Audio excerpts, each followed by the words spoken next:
Kasako Media, tunaangazia maisha, tunaandika kesho.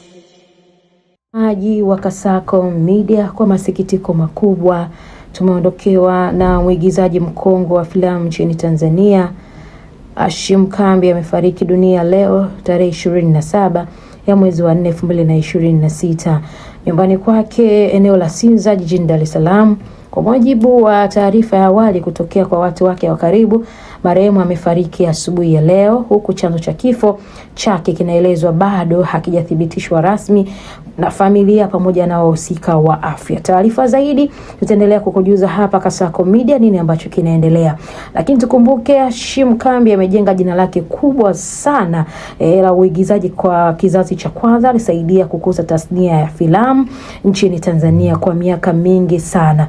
Ameshiriki katika kazi mbalimbali za sanaa, uigizaji, akionekana katika filamu na miladi na uigizaji katika television, huku akipendwa na watazamaji. Lakini pia Hashim Kambi marehemu huyu alijulikana kwa uwezo mkubwa wa kuigiza majukumu tofauti, hususani uhalisia wa maisha yake ya kawaida, jambo lilofanya washabiki mbalimbali waendelee kumpenda katika uigizaji wake wa filamu.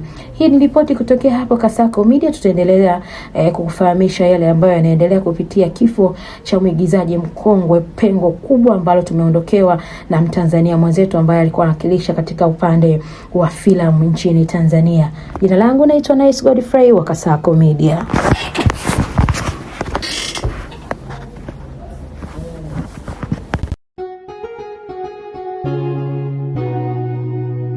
Kasako Media, tunaangazia maisha, tunaandika kesho.